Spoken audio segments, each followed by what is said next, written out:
My wife cheated on her boss, and my kids helped cover it up. So I crossed them all out of the will and left them with nothing. I never thought I'd be writing something like this, but here I am, spilling everything onto the internet. Right now, I have no one else to talk to, and maybe writing it all down will help me make sense of things. Or maybe it won't. Who knows? My name is Tom. Until recently, I thought I had a strong marriage. Lori and I had been together for nearly 25 years. We met when she was 20 and I was 23. Back then, we had nothing. Just a cheap apartment with paper-thin walls where you could hear the neighbors arguing every night. But none of that mattered because we had each other. We built a life together. Raised 2 kids, Jake, 28, and Haley, 25. Jake was always the responsible one, ambitious, now working in finance, and engaged to a woman named Brianna. Haley, my youngest, was the creative spirit, the dreamer, always by my side. Or so I thought. Then everything fell apart. Our marriage had its ups and downs, but we always figured things out. I worked construction, sometimes double shifts, to keep us afloat while Lori went back to school. We argued, made up, and kept going. Because that's what marriage is, right? Sticking together through thick and thin? Apparently not. Lately, things had been off. Subtle changes at first. Lori suddenly became protective of her phone. One night, I picked it up just to check the time, and she snatched it away like I was holding a bomb. Privacy, she said. Privacy. After 25 years of marriage? Then there were the so-called girls' nights. They used to be rare, once every few months. Then it became weekly. Then twice a week. When I asked what they did, the answers were always vague. Just dinner. Just catching up. She used to come home and tell me all the gossip. Now, nothing. One night, I walked into the kitchen and overheard Haley whispering to Lori, "Do you think he suspects anything?" They both turned to me with the same guilty expression. "What's up?" I asked, forcing a chuckle. Lori straightened up, her voice calm. "Just talking about something fun. You'll find out soon enough." I should have pressed her. I should have known better. Then came the supposed weekend trip to visit her sister in Denver. I didn't think twice about it, until a few days later when Jake casually mentioned that his mom had gotten a nice tan. A tan. In Colorado. In January. I asked. There was a brief hesitation before he replied. "Oh, we went to a tanning salon before she left." It was a tiny detail, but something about it didn't sit right. Then came the email. I was at work, scrolling through my inbox during lunch, when I saw it. The subject line read, "Your wife is cheating on you." At first, I thought it was spam, but something made me open it. Lori has been sleeping with her boss, Tom, for over a year. Everyone at the office knows. Figured you should too. There was a video attached. I sat in my truck, gripping my phone, staring at the screen. I didn't want to watch it, because if I didn't see it, maybe it wasn't real. But I hit play anyway. It was footage from an office Christmas party. Lori was in the background, sitting way too close to her boss. The camera then shifted to a drunk woman, someone I vaguely recognized from the times I'd picked Lori up from work. "Oh my God, is that her husband?" the woman slurred. "No," said a voice behind the camera. "Just recording the party. But tell me again what you said about Lori and Tom." The drunk woman laughed. "Oh, please. Everyone knows they're together. They don't even try to hide it. Business trips, long lunches. And that bracelet she always wears. He bought it for her." The bracelet, the one she claimed was a career milestone gift to herself. The ground beneath me cracked wide open. The voice behind the camera asked, "How does she keep it from her husband?" The woman smirked, swirling her drink. "Oh, she's got a whole system.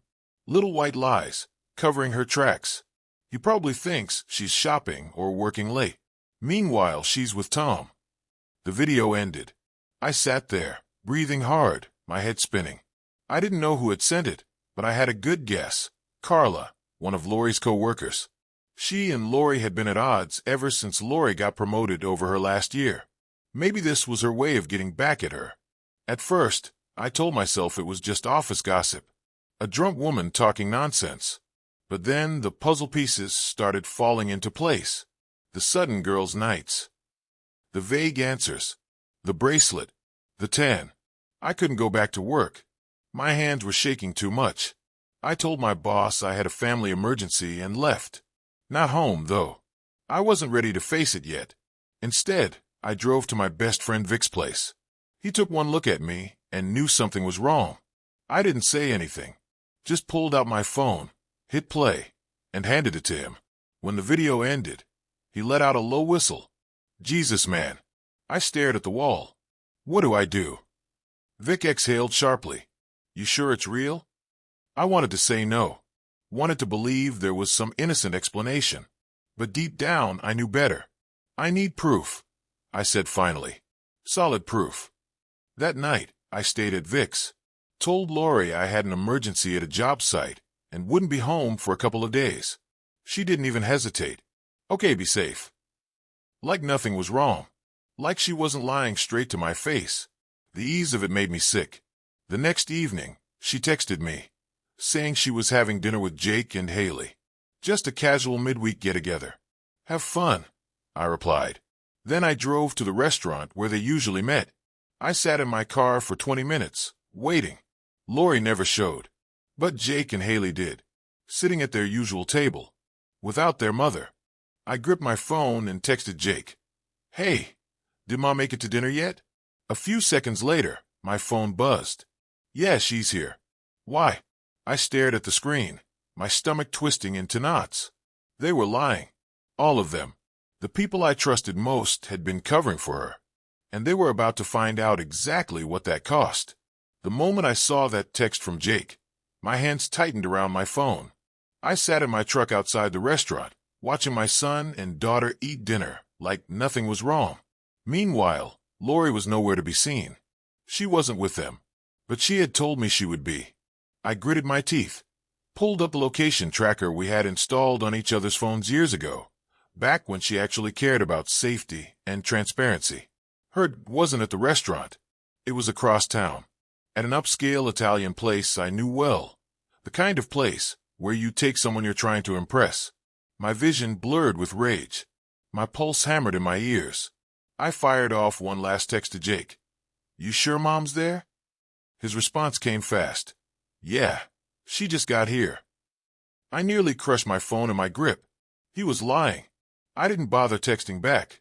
Instead, I started the engine and floored it toward the Italian restaurant. It was a 20-minute drive, but I barely remember it. My mind was burning, playing back every little moment I had ignored over the last year. The missed calls, the hurried goodbyes, the scent of cologne that wasn't mine on her clothes. I pulled into the parking lot and spotted her car immediately. I didn't go inside right away. I needed to see it with my own eyes. I walked around the building, keeping low, and stopped near a large window. And there she was, Lori, sitting across from a man I recognized all too well, her boss, Tom.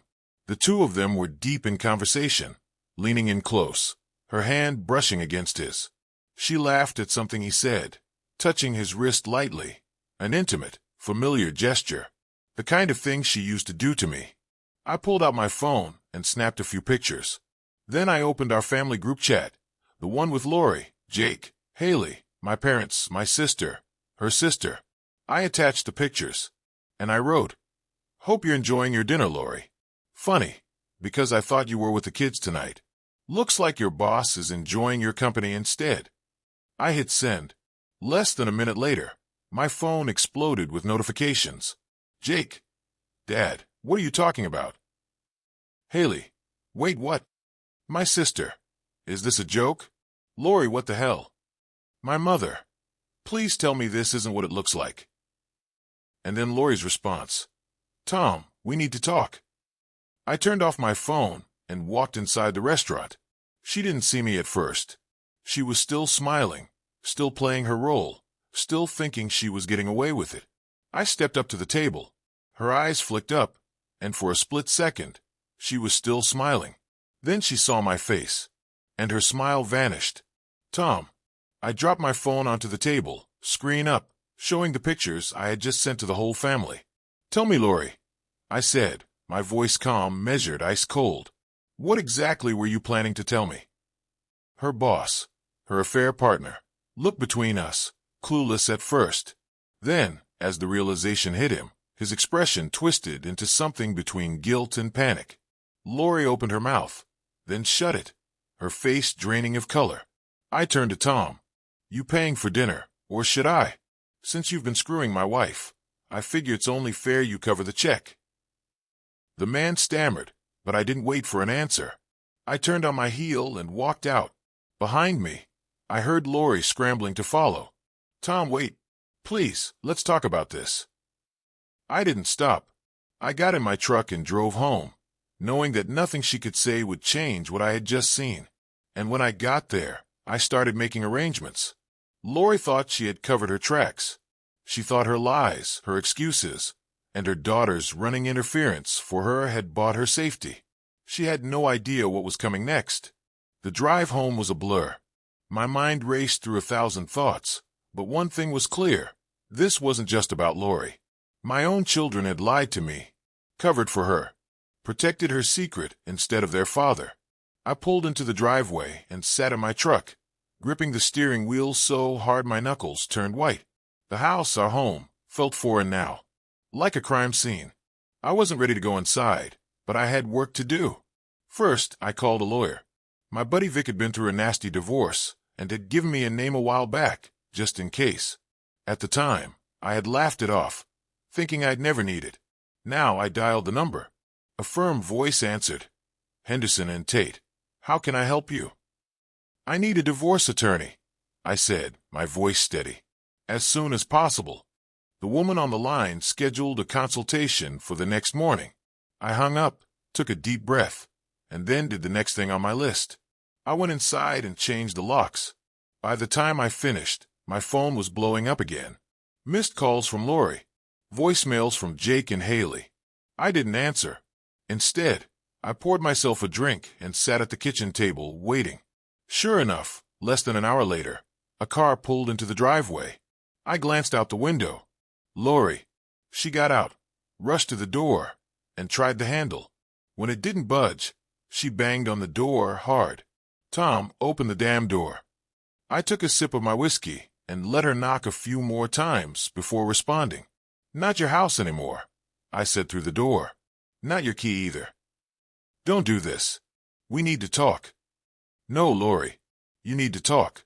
I'm done listening to lies. She was quiet for a moment, then her voice softened. Please, just let me explain. It's not what you think. I laughed, an actual bitter laugh. Not what I think. So, what? You weren't sleeping with your boss. Silence. That's what I thought. Her voice cracked. Tom, please. Let's be civil. I let out a slow breath, gripping the doorknob, but not opening it. Civil. Like how you and the kids lied to me for months. How you snuck around behind my back. More silence. Then she tried a different tactic. We built this life together. Doesn't that mean anything? It did, I said. Right up until you burned it to the ground. She exhaled sharply. Where am I supposed to go? That's not my problem. She banged on the door again. You're being petty, Tom. No, Lori. I said, my voice cold. I'm being free. I turned away from the door and walked back to the kitchen. She pounded for another few minutes, cursing under her breath, before finally giving up. I heard the car door slam, and the engine roared to life. As she drove off, I let out a breath I hadn't realized I was holding. That was the last time Lori would ever set foot in this house. But this war wasn't over yet. Not by a long shot. Lori was gone, but the betrayal still lingered like a bad aftertaste. I could ignore her, but I couldn't ignore the fact that my own kids had lied to me. Covered for her. Jake and Haley weren't children anymore. They were grown adults who had made a choice. And that choice wasn't me. The next morning, I met with my lawyer, Mark Henderson. He was sharp, no nonsense. And within minutes, he laid everything out. With the evidence you have, you're in a strong position, he said. We can fight for the house, minimize what she gets, and since she's been financially independent for years, alimony is unlikely. I nodded, absorbing his words. What about the kids? Mark hesitated. That's more complicated. They're not minors, so custody isn't an issue, but inheritance? Assets. That's up to you. The word inheritance stuck in my brain like a splinter. After the meeting, I went straight to the bank and moved half the funds from our joint accounts into my personal one. Lori would get what she was legally entitled to, not a cent more. I spent the next few hours cleaning the house, purging anything that reminded me of her. The wedding photos, anniversary gifts, all of it went into a box. Some things I smashed. Others, I just threw in the garage. Then came the hard part. I sat down and drafted a new will. Lori? Gone. Jake and Haley? Gone. Instead, I designated my brother as my beneficiary. If my own children could lie to my face for over a year, they didn't deserve a damn thing from me. Just as I finished signing the papers, my phone rang. Jake. I let it go to voicemail. Then Haley called. I ignored it too. But when she called again 10 minutes later, something in me cracked. I answered. Her voice was raw. Dad, please, can we talk? I leaned back in my chair. Talk? Like how you and your brother talked to me while covering for your mother? I know we messed up, she said, her voice breaking. I didn't know what to do. She said if we told you, you'd leave and everything would fall apart. Funny, I said. It fell apart anyway. I was scared. I let out a slow breath. You were scared? What do you think I felt when I found out my wife of 25 years was screwing her boss? Or when I realized my kids had been lying to me for over a year? She sniffled. I know. I'm sorry. There was a long silence between us. Then she asked, barely above a whisper, Is there any way to fix this? I wanted to say yes. I wanted to tell her that things could go back to how they were. But I wasn't sure if that was true. I don't know, I admitted. But I changed my will today. She inhaled sharply. Dad, no. You and Jake are out of it. I'm done rewarding betrayal. The silence on the other end of the line was deafening. Then she whispered, I understand. Maybe she did. Or maybe, just like her mother, she only cared now that it was costing her something. Either way, it was too late. It had been weeks since I last spoke to Haley, since I had erased Jake and her from my will, since I had finally, truly accepted that my family, the one I thought I had, was gone. And honestly, I felt lighter. Lori had tried every trick in the book, apologies, anger, gaslighting. She even sent messages through mutual friends, claiming I was overreacting, that a mistake shouldn't cost a lifetime of love. A mistake. 15 months of sneaking around wasn't a mistake. It was a choice. Over and over again. She wasn't sorry she cheated. She was sorry she got caught. One night, as I sat in my quiet house, mine, not ours, I got a text from an unknown number. Hey, Mr. Carter. It's Ethan. Can we talk? Ethan. Jake's ex-fiancé. I debated ignoring it, but curiosity won. What's up? I replied. A few minutes later, my phone rang. I wasn't sure if I should reach out, he admitted. But I thought you'd want to know. Olivia contacted me. My grip on the phone tightened. What did she want? She said she regretted everything, that she made a huge mistake. She asked if we could try again. I leaned back, shaking my head. And I told her no, Ethan said. And then she lost it. Said I was being immature, that I should move past it. She kept making excuses, blaming you, saying you brainwashed me into thinking she did something wrong. I let out a bitter chuckle. Sounds familiar. Yeah, Ethan sighed. I just wanted to tell you, because I get it now. I get why you cut them off. I thought I was the only one being manipulated, but now I see it was you too. I'm sorry for not believing you at first. You don't owe me an apology, I said, but I appreciate it. Take care of yourself, he said before hanging up. I sat there for a while, staring at the wall. It was a strange feeling, knowing that Olivia was facing the consequences of her choices, that she was learning, too late, that some betrayals can't be forgiven. I wasn't angry anymore. Just done. The final thread was cut. A few days later, I finalized my divorce. Lori got what was legally required and nothing more. Jake and Haley. I didn't hear from them again, and I was okay with that. I sold the house, moved to a smaller place, started fresh, and for the first time in a long time, I felt something new. Peace.